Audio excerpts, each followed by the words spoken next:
Students, आज की class में आपका स्वागत है। इस क्लास में हम लोग एक नए अध्याय को पढ़ने जा रहे हैं जिसका नाम है भोली। भोली लेसन बहुत इंपॉर्टेंट है एग्जाम के दृष्टि से। यहाँ से क्वेश्चन बहुत बनते हैं, यानी इस पार्ट से क्वेश्चन बहुत पूछे जाते हैं, तो ध्यान से इस पार्ट को पढ़ेंगे। देखते हैं इस पार्ट में क्या है। पार्ट का नाम है भोली। लिखा गया है के ए अब्बास के द्वारा। के ए अब्बास के द्वारा लिखा गया है। के ए अब्बास का पूरा नाम क्या है? ख्वाजा अहमद अब्बास। यह लेसन जो है, यह पाठ जो है एक छोटी बच्ची पर आधारित है। एक बच्ची है जिसका नाम क्या है? भोली होता है।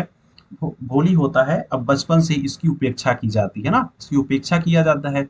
मतलब लोग इससे घृणा नफरत कर रहे होते हैं क्योंकि इस बच्ची का फेस कह सकते हो, या फिर वो जो है ठीक नहीं था या भद्दा हो गया था, जिसकी वजह से ऐसा किया जा रहा था। इसके फेस क्या था? अगली था। अगली क्यों हुआ था, भद्दा क्यों हुआ था? क्योंकि इसको स्मॉल पॉक्स कह सकते हैं, या हम लोग कह सकते हैं चेचक हुआ था, इसकी वजह से हुआ था।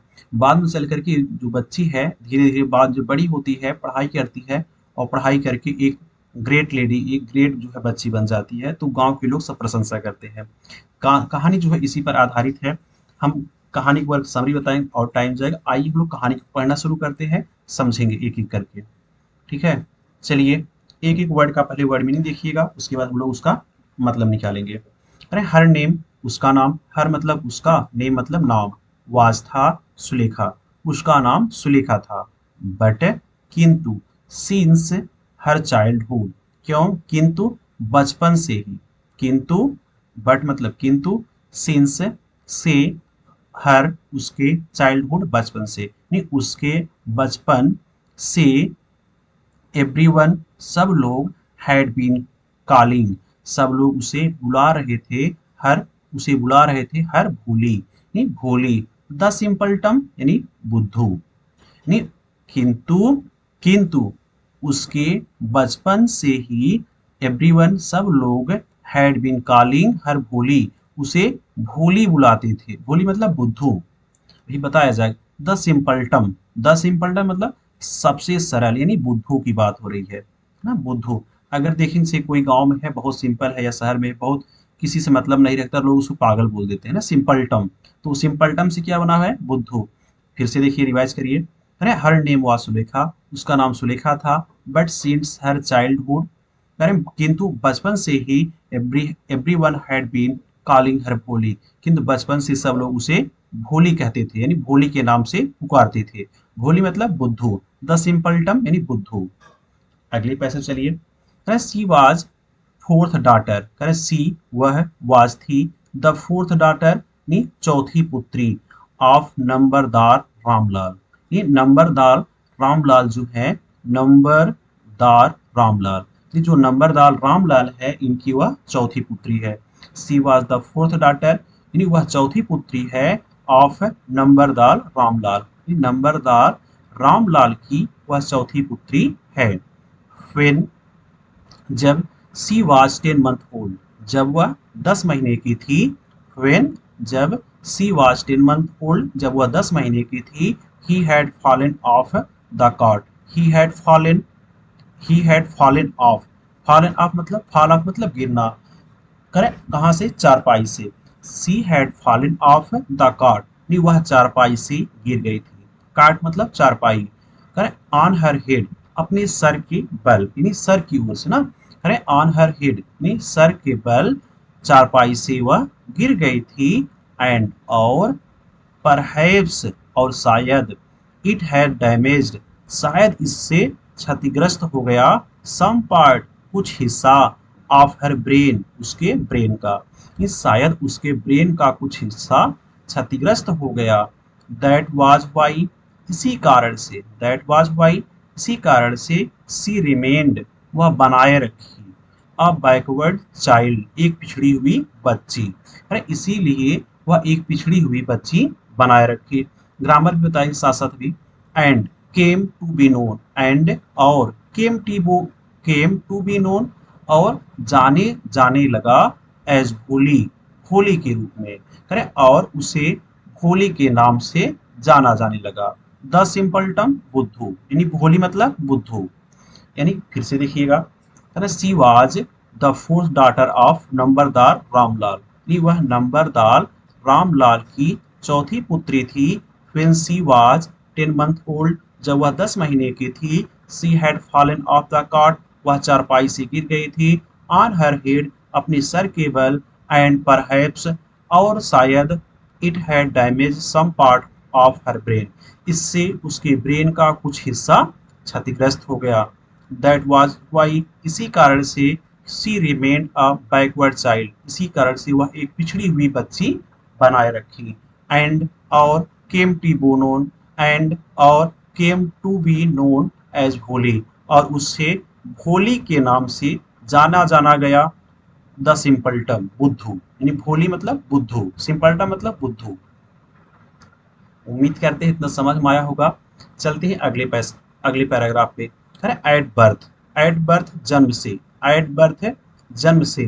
देखेंगे कोई चीज अगर कोई समय, किसी समय की बात हो रही हो, अगर वह समय निश्चित है तो उस समय के लिए कौन सा प्रीपोजिशन आता है? एट का प्रयोग। कौन सा प्रीपोजिशन आता है? हम लोग प्रीपोजिशन एट का प्रयोग करते हैं। अगर समय डिफिनिट है, कोई समय निश्चित है, तो उसके लिए कौन सा प्रीपोजिशन लगाएंगे? एट प्रीपोजिशन लगाएंगे। एट बर्थ, जन्म से। The child was very fair, यानी जन्म के समय। The child was very fair, बच्ची बहुत साफ थी। एंड प्रिटी, और सुंदर थी। The child was very fair and pretty, बच्ची बहुत साफ और सुंदर थी। मतलब साफ मतलब गोरे से, यानी जन्म के समय बच्ची बहुत गोरी और प्रिटी और सुंदर थी। बट, किंतु।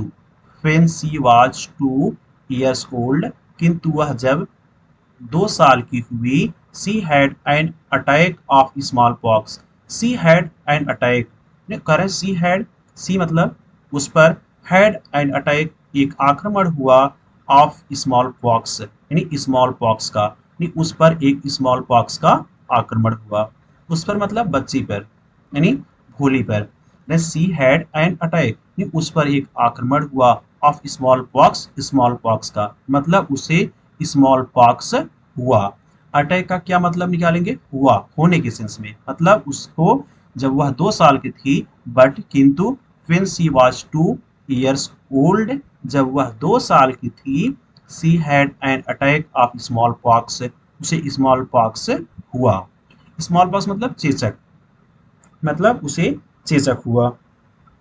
चेचक हुआ, करें ओनली द आईज, ओनली केवल। द आईज आंखें, वर शेप्ड बची, करें केवल आंखें बची हुई थी। मतलब जब उसको स्मॉल पॉक्स हुआ था तो उसके शरीर के सारे पार्ट क्या हो गए थे? भद्दे हो गए थे, तो केवल उसकी आंखें बची हुई थी। Only the small pox is only the eyes were shaped, केवल आंखें बची हुई थी। ओनली द आईज, केवल आंखें, वर शेप्ड बची थी। बट, किंतु। द इंटायर बॉडी, पूरा शरीर, इंटायर बॉडी पूरा शरीर। वाज परमानेंटली, मतलब हमेशा के लिए। डिसफिगर्ड, भद्दा हो गया। बाय द डीप ब्लैक पोक मार्क्स, अरे बाई से, डीप गहरे, ब्लैक काले, पोक मार्क से, यानी गहरे गहरे काले पोक मार्क से उसका पूरा शरीर, यानी इंटायर बॉडी पूरा शरीर। डिसफिगर्ड, यानी डिसफिगर्ड हो गया, यानी खराब हो गया। इन परमानेंटली मतलब हमेशा के लिए, परमानेंटली मतलब हमेशा के लिए। फिर से देखिएगा इसको, करें but the entire body was permanently disfigured, किंतु उसका पूरा शरीर कुरूप हो गया, भद्दा हो गया। बाई डीप ब्लैक पोक मार्क्स, गहरे काले पोक मार्क से, यानी उसका पूरा शरीर गहरे काले पोक मार्क से हमेशा के लिए, यानी परमानेंटली मतलब हमेशा के लिए डिसफिगर्ड हो गया, यानी हमेशा के लिए खराब हो गया। आगे देखेंगे, अरे लिटिल सुलेखा, छोटी सुलेखा। कुड नॉट स्पीक, यानी छोटी सुलेखा कुड नॉट स्पीक, नहीं बोल सकती थी। लिटिल छोटी सुलेखा कुड नॉट स्पीक, नहीं बोल सकती थी। टिल सी वाज 5, जब तक वह 5 की नहीं हुई। टिल मतलब जब तक या तब तक, यानी जब तक वह 5 साल की नहीं हुई। लिटिल सुलेखा बोल नहीं पाती थी, मतलब लिटिल सुलेखा 5 साल की हो गई फिर भी वह बोल नहीं पाती थी। एंड, और। When at last, at last मतलब अंत में, अंततः या अंत में। सी लर्न टू स्पीक, वह बोलना सीखी।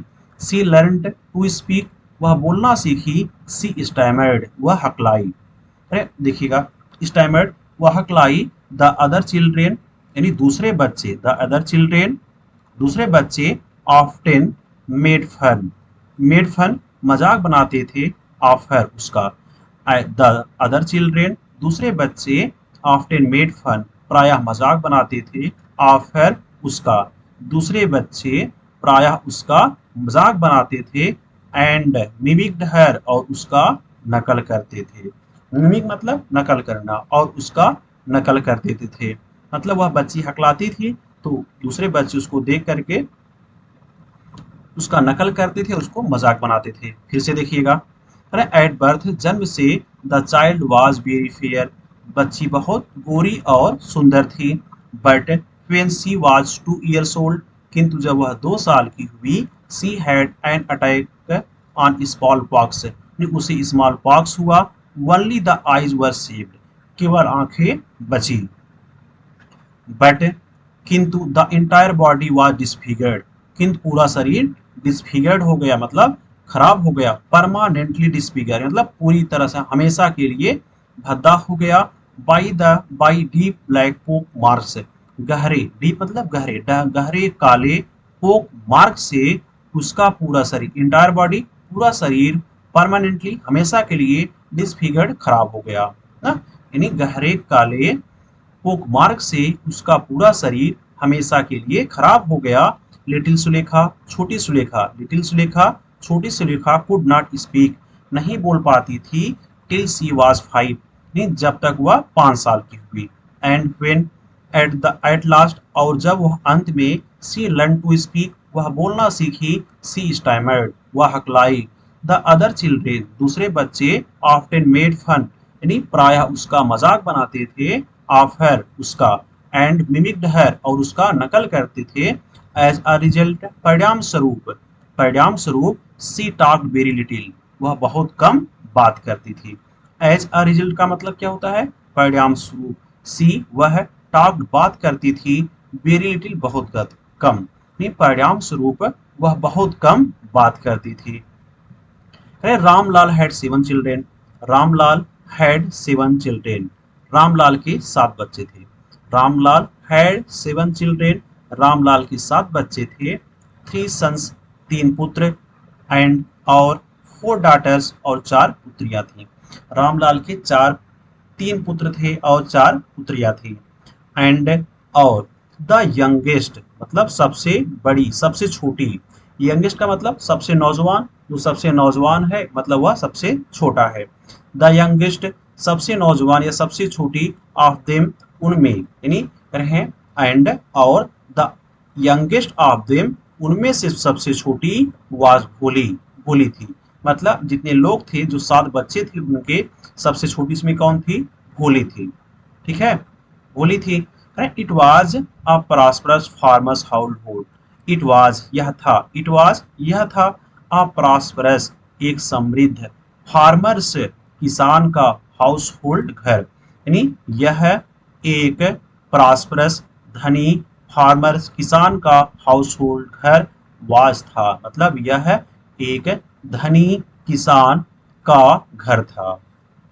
एंड और there was plenty to eat and drink, and और देयर वाज वहाँ था, प्लेंटी प्रचुर मात्रा में, टू ईट खाने को, एंड पीने को, एंड ड्रिंक और पीने को, नी एंड और there was plenty to eat and drink, और वहाँ पर प्रचुर मात्रा में खाने को और पीने को था।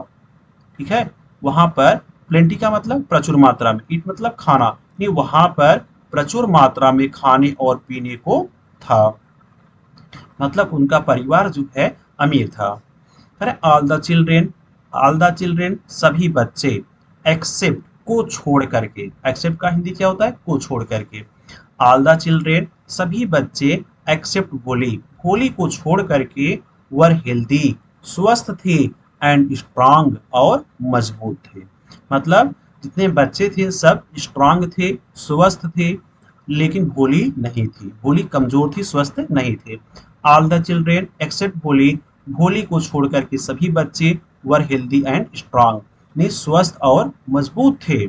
The sons the son had been sent, the son पुत्रों को हैड बी सेंट भेज दिया गया, टू द सिटी शहर को, ने लड़कों को यानी पुत्र को शहर भेज दिया गया, टू स्टडी पढ़ने के लिए, ने लड़कों को शहर पढ़ने के लिए भेज दिया गया, इन स्कूल स्कूल में यानी the sons had been send to city, to the city बच्चों को या पुत्रों को शहर भेज दिया गया, टू स्टडी पढ़ने के लिए, इन स्कूल में बच्चों को स्कूल में पढ़ने के लिए शहर भेज दिया गया, एंड लेटर और बाद में, इन स्कूल इन कॉलेज में और बाद में कॉलेज भेज दिया गया।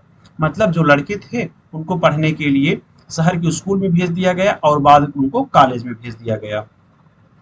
ऑफ द डॉटर्स और लड़कियां, इन लड़कियों में राधा, करें ऑफ द डॉटर्स पुत्रियों में राधा, द इल्डेस्ट मतलब राधा सबसे बड़ी थी, मतलब 4 बहनें थी, उसमें से पुत्रियों में सबसे बड़ी कौन है? राधा। कौन है? राधा। राधा द इल्डेस्ट यानी राधा सबसे बड़ी थी। Had already been married, had already been married यानी उसकी पहले शादी हो गई थी, यानी राधा की पहले शादी हो गई थी। हैड ऑलरेडी पहले ही, बीन मैरिड शादी हो गई थी, यानी उसकी पहले ही शादी हो गई थी। द सेकंड डॉटर दूसरी पुत्री, मंगलाज मैरिज मंगला की शादी, had been also been settled, been settled मतलब पड़ गई थी, ठीक है। द सेकंड डॉटर दूसरी पुत्री, मंगलाज मैरिज मंगला की शादी, दूसरी पुत्री मंगला की शादी, हैड आल्सो बीन सेटल्ड यानी तय हो गई थी। सेटल का मतलब पढ़ना, तय होने के सेंस में आ रहा है, ठीक है। नहीं दूसरी पुत्री मंगला की शादी भी फिक्स हो गई थी, पड़ गई थी। एंड और व्हेन दैट वाज डन और जब यह हुआ, एंड और व्हेन जब दैट वाज डन उसकी शादी हो गई, रामलाल वुड थिंक रामलाल सोचने लगा ऑफ द थर्ड तीसरी के बारे में। कह रहे हैं देखिएगा, एंड व्हेन वाज डन जब शादी हो गई, रामलाल वुड थिंक रामलाल सोचने लगे ऑफ द थर्ड चंपा यानी तीसरी पुत्री चंपा के बारे में। नी Ramlal would think of the third Champa नी रामलाल अपनी तीसरी पुत्री के बारे में यानी तीसरी पुत्री चंपा के बारे में सोचने लगे। दे वर गुड लुकिंग यानी वे सुंदर थे, दे वर गुड लुकिंग सुंदर थे, हेल्दी गर्ल्स और स्वस्थ लड़कियां थी। मतलब वे सभी जितने हैं, भोली को छोड़ करके जितने लोग हैं सब लोग गुड लुकिंग हैं, अच्छे दिखने वाले हैं और स्वस्थ हैं, हेल्दी हैं। And it was not difficult और यह आसान, यह जो है कठिन नहीं था, यह कठिन नहीं था, टू फाइंड ब्राइड ग्रूम्स दूल्हे को पता लगाना, फॉर देम उनके लिए, नहीं कर हैं उनके लिए दूल्हे को पता लगाना। इट वाज नॉट डिफिकल्ट यह कठिन नहीं था, to find bridegrooms for them उनके लिए दूल्हे का पता लगाना, मतलब उनके लिए दूल्हे को खोजना कठिन नहीं था, क्योंकि वो लोग गुड लुकिंग थी, मतलब अच्छे दिखने वाली थी और सुंदर थी, अच्छे दिख रही थी और सुंदर थी, इसीलिए उनके लिए ये सब खोजना आसान था। लेकिन भोली क्या है, भोली सुंदर नहीं दिख रही है तो उसके लिए खोजना कठिन हो जाएगा भी, ठीक है। तो वही करें, ब्राइड ग्रूम्स मतलब क्या होता है? दूल्हा, दूल्हा होता है ना ब्राइड ग्रूम का मतलब। आइए इसको रिवाइज करते हैं यहाँ से। रामलाल हैड 7 चिल्ड्रेन, रामलाल के 7 बच्चे थे, 3 सन्स 3 पुत्र थे, एंड 4 डॉटर्स और 4 पुत्रियां थी, and the youngest from them was Bholi और उनमें से सबसे बड़ी भोली थी। It was a prosperous farmers household, यह एक समृद्ध किसान का घर था, and there was plenty to eat and drink और वहां पर प्रचुर मात्रा में खाने और पीने को थे। ऑल द चिल्ड्रेन एक्सेप्ट भोली, भोली को छोड़कर के सभी बच्चे वर हेल्दी एंड स्ट्रांग स्वस्थ और मजबूत थे। The sons had been send to the city to study in school, the sons had been send लड़कों को भेज दिया गया था, टू द सिटी शहर को, टू स्टडी पढ़ने के लिए, इन लड़कों को शहर पढ़ने के लिए भेज दिया गया था, इन स्कूल में, एंड लेटर इन कॉलेज और बाद में कॉलेज में। ऑफ ऑफ द डॉटर्स लड़कियों में, राधा द इल्डेस्ट राधा सबसे बड़ी थी, हैड ऑलरेडी बीन मैरिड, जिसकी शादी पहले ही हो गई थी। द सेकंड डॉटर, दूसरी पुत्री, मंगलाज मैरिज, मंगला की शादी, हैड बीन सेटल्ड, यानी उसकी भी शादी पड़ गई थी। And when that was done, और जब उसकी शादी हो गई, Ramlal would think of the third Champa, Ramlal तीसरी पुत्री चंपा के बारे में सोचने लगे। दे वर गुड लुकिंग, वे अच्छे दिखने वाले थे। हेल्दी गर्ल्स, और स्वस्थ लड़कियां थी, नहीं वे सुंदर और स्वस्थ लड़कियां थी। And it was not difficult, और यह कठिन नहीं था, to find bridegrooms for them, उनके लिए दूल्हे को खोजना, उनके लिए दूल्हे को खोजना कठिन नहीं था। उम्मीद करते हैं यहां तक समझ में आया होगा। चलते हैं अगले पैसेज पर। करें बट, करें बट किंतु Ramlal was varied about Holi, करें किंतु रामलाल वाज वेरीड, रामलाल चिंतित थे, अबाउट होली, होली को लेकर के, नहीं रामलाल होली के बारे में चिंतित थे। होली के बारे में क्यों चिंतित थे? क्योंकि यह तो न सुंदर दिखती थी और इसका दिमाग भी मोटा था, मतलब यह दिमाग से थोड़ा कमजोर थी। रामलाल करें बट, किंतु रामलाल वाज वेरीड, रामलाल चिंतित थे, अबाउट भोली, भोली के बारे में। She had neither good looks, यानी she had neither good looks, यानी उसके गुड लुक्स नहीं थे, नॉर इंटेलिजेंट, ना ही सुंदर, ना ही इंटेलिजेंट थी, नहीं बुद्धिमान थी। मतलब सी हैड नाइदर गुड लुक्स, यानी वह ना तो सुंदर दिखती थी, नार ना ही इंटेलिजेंट, और ना ही बुद्धिमान थी। यानी जो भोली है उसको लेकर उसके पिताजी चिंतित हैं, क्योंकि वह ना तो अच्छी दिखती है और ना ही वह क्या है, बुद्धिमान है, इंटेलिजेंट है। ठीक है, तो चलते हैं अगले पैराग्राफ पर। करें भोली वाज 7 ईयर ओल्ड, भोली वाज 7 ईयर ओल्ड, भोली 7 साल की थी। व्हेन, जब, मंगलास वाज मैरिड, जब मंगला की शादी हुई। करें भोली वाज 7 ईयर ओल्ड, भोली 7 साल की थी। व्हेन मंगला वाज मैरिड, जब मंगला की शादी हुई। द सेम ईयर, उसी साल, द सेम ईयर उसी साल। हैं द सेम ईयर उसी साल, द सेम ईयर उसी साल, a primary school for girls, a primary school, एक प्राइमरी स्कूल, फॉर गर्ल्स, लड़कियों के लिए, यानी लड़कियों के लिए उसी साल एक स्कूल, वाज ओपेंड, खुला, नहीं करें उसी साल लड़कियों के लिए एक स्कूल खुला, इन दियर विलेज, उनके गांव में। फिर से देखिए, करें भोली वाज 7 ईयर ओल्ड से, वह 7 साल की थी। फिर मंगला वाज मैरिड, जब मंगला की शादी हुई। The same year a primary school for girls was opened in their village, यानी इन दियर विलेज, उनके गांव में। द सेम ईयर उसी साल, a primary school for girls was opened in their village, यानी उनके गांव में उसी साल एक प्राइमरी स्कूल लड़कियों के लिए खुला।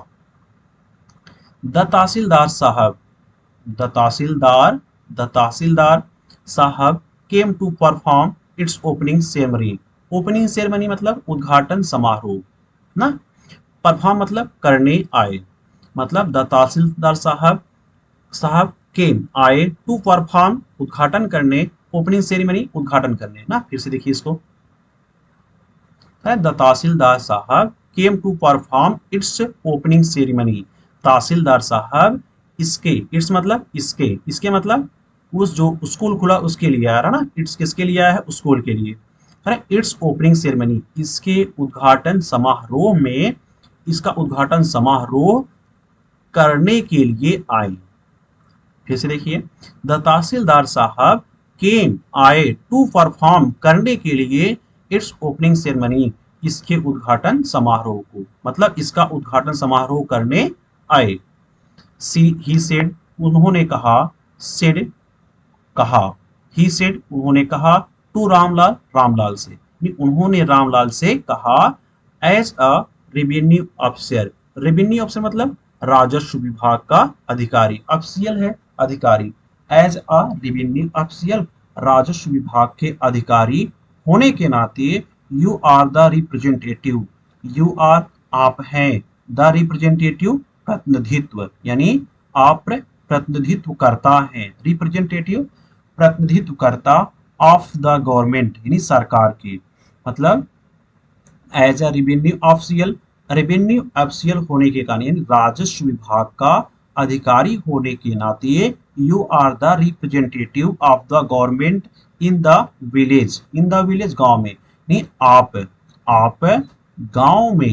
गांव में सरकार के प्रतिनिधित्व करता हैं ना, आर है, यानी गांव में, यानी राजस्व विभाग का अधिकारी होने के नाते आप गांव के गांव में सरकार के प्रतिनिधित्व करता है। एंड और so you must set an example to the villagers, इसीलिए यू मस्ट, आपको अवश्य चाहिए, सेट एन एग्जाम्पल, एक उदाहरण पेश करना चाहिए, टू द विलेजर्स, गांव वासियों के लिए, है ना? इसीलिए आपको गांव वासियों के लिए एक उदाहरण पेश करना चाहिए। You must send your daughter to school, you must send, आप अवश्य भेजिए, योर डॉटर, अपनी पुत्री को, टू स्कूल, स्कूल, नहीं, आप अपनी पुत्री को अवश्य स्कूल भेजिए। मतलब है, कह सरकार का प्रतिनिधित्व करना होने के कारण, तो अब मतलब कहने मतलब है, वो कह रहे हैं जो तहसीलदार साहब कह रहे हैं रामलाल से कि आप जो है रेवेन्यू ऑफिशियल हो, आप सरकारी कर्मचारी हो, मतलब आप पढ़े लिखे हो, तो आप अपने बच्ची को अगर स्कूल भेजोगे तो जो गांव वाले हैं वो लोग भी देख करके अपनी बच्चियों को स्कूल भेजेंगे। ठीक है, चलिए इसको रिवाइज करते हैं फिर से। Friend, Holi was 7 year old, Holi 7 साल की थी। फिर मंगला वाज मैरिड, जब मंगला की शादी हुई। The same year a primary school for girls was open in their village, उनके गांव में उसी साल एक प्राइमरी स्कूल खुला। द तहसीलदार साहब came to perform its opening ceremony, tehsildar sahib इसके उद्घाटन समारोह करने के लिए आए। ही सेड टू रामलाल, उन्होंने रामलाल से कहा, एज अ रेवेन्यू ऑफिशियल, राजस्व विभाग का अधिकारी होने के कारण, you are the representative of government in the village, गांव में आप सरकार के प्रतिनिधित्व करता हैं। सो एंड और so you must set an example to the villagers, इसीलिए आपको गांव वासियों के सामने एक उदाहरण पेश करना चाहिए। You must send your daughters to school, आप अपनी पुत्री को अवश्य स्कूल भेजिए। चलते हैं अगले पैराग्राफ पर। दैट नाइट, उस रात, दैट नाइट, उस रात, दैट नाइट, उस रात्रि, when Ramlal consulted his wife, जब रामलाल अपनी पत्नी से बात कर रहे थे, यानी वार्तालाप कर रहे थे। कंसल्ट का मतलब क्या होता है, विचार कर रहे थे ना, विचार कर रहे थे उसको भेजे या ना भेजे, यानी भोली को स्कूल भेजे या ना भेजे। करें जब रामलाल अपनी वाइफ से कंसल्ट कर रहे थे, यानी पूछ रहे थे, यानी दैट नाइट, उस रात्रि, when Ramlal consulted his wife, जब रामलाल ने अपनी पत्नी से पूछा, रामलाल ने अपनी पत्नी से पूछा, सी क्राइड, वह चिल्लाई, आर यू क्रेजी, क्या आप पागल हो, आर यू क्रेजी, क्या आप पागल हो, क्रेजी का मतलब पागल ना, मूर्ख, पागल। ठीक है, इफ गर्ल्स, यदि लड़कियां, गो टू स्कूल, स्कूल जाएंगी, हु विल मैरी देम, उनसे कौन शादी करेगा। करें आर यू क्रेजी, क्या आप पागल हो। करें if girls go to school, यदि लड़कियां स्कूल जाएंगी, हु विल मैरी देम, उनसे शादी कौन करेगा, हु विल मैरी देम, उनसे शादी कौन करेगा। बट, किंतु, Ramlal had not to courage to disobey the tehsildar, but, किंतु, Ramlal had not the courage, किंतु रामलाल के पास साहस नहीं था। करेज का मतलब साहस ना, करेज का मतलब साहस। करें किंतु रामलाल हैड नॉट द करेज, रामलाल के पास साहस नहीं था, टू डिसओबे, ना मानने को, ओबे मतलब आज्ञा का पालन करना, डिसओबे का मतलब आज्ञा का पालन ना करना।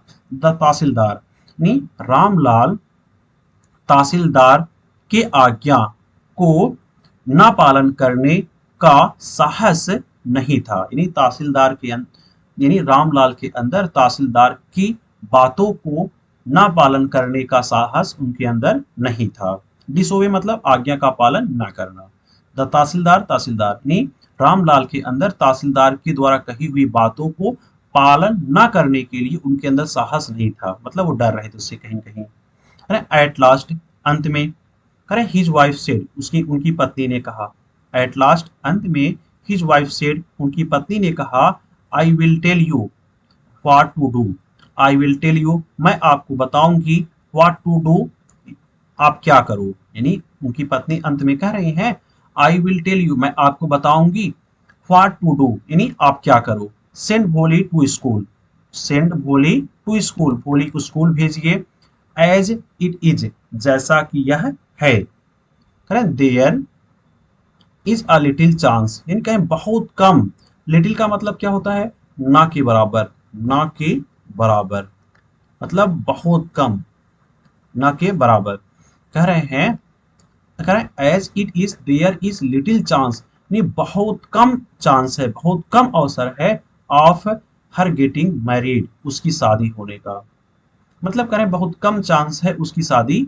होगी, करें विथ हर अगली फेस, नहीं करें उसके भद्दे चेहरे के साथ, करें करें कि उसका चेहरा कैसा है, भद्दा है, तो करें बहुत कम चांस है कि उसकी शादी हो जाएगी, एंड लैक ऑफ सेंस, और कम बुद्धि के कारण, एंड लैक ऑफ सेंस, कम बुद्धि के कारण, फिर से देखिएगा, कर हैं there is a little chance, बहुत कम चांस है, there is a little chance, बहुत कम चांस है, ऑफ हर गेटिंग मैरिड, उसकी शादी होने का, है उसकी शादी होने की संभावना या फिर चांस बहुत कम है, विथ हर अगली फेज, यानी उसके भद्दे चेहरे के साथ, एंड लैक ऑफ सेंस, और कम बुद्धि के कारण, यानी उसके कम बुद्धि और भद्दे चेहरे के कारण उसकी शादी होने की संभावना या चांस बहुत कम है, let the teachers at school very about her, let the teachers at school, यानी स्कूल पर या स्कूल के अध्यापकों को, हर अबाउट हर, उसके बारे में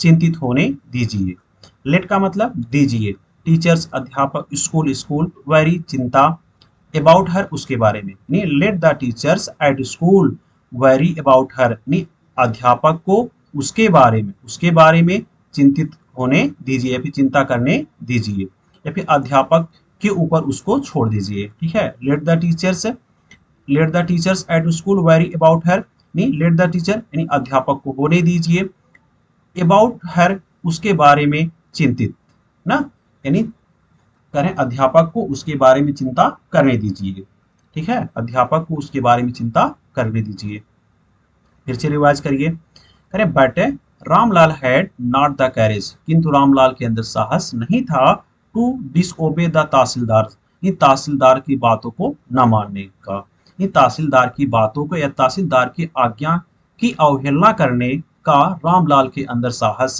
नहीं था, एट लास्ट, अंत में, हिज वाइफ सेड, उसकी पत्नी ने कहा, I will tell you what to do, मैं बताऊंगी आपको क्या करना है, सेंड द भोली स्कूल, भोली को स्कूल भेजिए, एज इट इज, जैसा कि यह है, there is there is little chance of her getting married, यानी उसकी शादी होने की बहुत कम संभावना है, विथ हर अगली फेस, उसके भद्दे चेहरे के साथ, एंड लैक ऑफ सेंस, और कम बुद्धि के कारण, let the teachers at school very about her, यानी अध्यापक को उसके बारे में चिंतित होने दीजिए।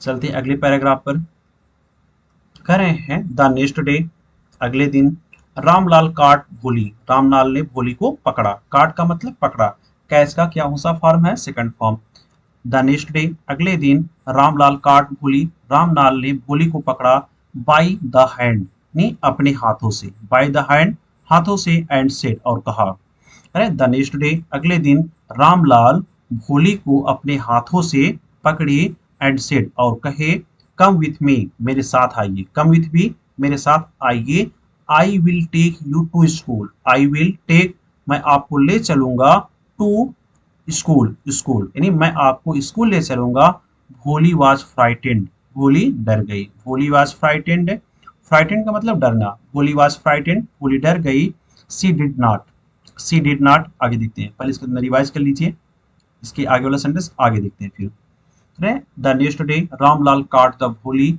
By the hand, and said, अगले दिन रामलाल ने भोली को हाथ से पकड़ा या फिर भोली को अपने हाथों में पकड़े, एंड सेड, और कहे, कम विथ मी, मेरे साथ आइए, I will take you to school, मैं आपको स्कूल ले चलूंगा, भोली वाज फ्राइटेंड, भोली डर गई, सी डिड नॉट नो, उसमें था ना, see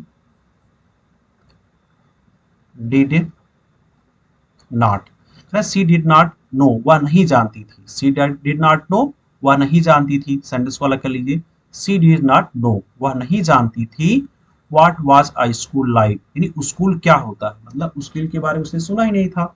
what was school like, यानी स्कूल किस तरह से होता था, मतलब होली नहीं जानती थी कि स्कूल कैसे होता है। What a school was like, यानी स्कूल किस तरह का होता है। सी रिमेम्बर्ड, यानी उसे याद आता है। सी रिमेम्बर्ड, उसे याद आता है। रिमेम्बर का मतलब याद आना ना, याद करना। उसे याद आता था। हाउ अ फ्यू डेज एगो, हाउ कैसे, अ फ्यू डेज एगो कुछ दिन पहले, हाउ कैसे, अ फ्यू डेज एगो कुछ दिन पहले, दियर ओल्ड काउ, उसकी बूढ़ी गाय, उसकी बूढ़ी गाय लक्ष्मी, उसकी बूढ़ी गाय का नाम क्या है, लक्ष्मी। यानी सी रिमेम्बर्ड, उसे याद आता है। अ फ्यू डेज एगो, कुछ दिन पहले, दियर ओल्ड काउ, उसकी बूढ़ी गाय Lakshmi, Lakshmi had been turn out of house. Turn out मतलब बाहर निकालना, हैड बीन टर्न आउट बाहर निकाला गया, ऑफ द हाउस घर से, एंड सोल्ड और बेच दिया गया। यानी उसको याद आ रहा है कि यानी किस प्रकार से, यानी उस कुछ दिन पहले उसकी बूढ़ी गाय लक्ष्मी को घर से बाहर निकाला गया और बेच दिया गया। मतलब वो ऐसा सोच के डर रही है, उसको सोच के डर रही है कहीं मुझको भी लेकर के लोग बेच न दे। नहीं, जिस प्रकार से वो सोच रही है, क्योंकि लक्ष्मी जो गाय थी उसको लोग निकाले थे घर से, और निकाल करके ये लोग गए थे बेच दिए थे। तो भोली को लग रहा है शायद हमारे साथ भी ऐसा ही करे, इसीलिए वह डर रही है ना, क्योंकि स्कूल के बारे में वो कभी सुनी नहीं थी। फिर से रिवाइज करिए यहाँ तक। सी डिड नॉट नो, वह नहीं जानती थी। What a school was like, school किस तरह का होता था। सी रिमेम्बर्ड, उसे याद आता था। हाउ अ फ्यू डेज एगो, कैसे कुछ दिन पहले, दियर ओल्ड काउ लक्ष्मी, उसकी बूढ़ी गाय Lakshmi, had been turn out of the house, उसे घर से निकाला गया, एंड सोल्ड और बेच दिया गया। कहे न न न न नो नो नो नो, मतलब वो हकला रही है ना, नो नो नो।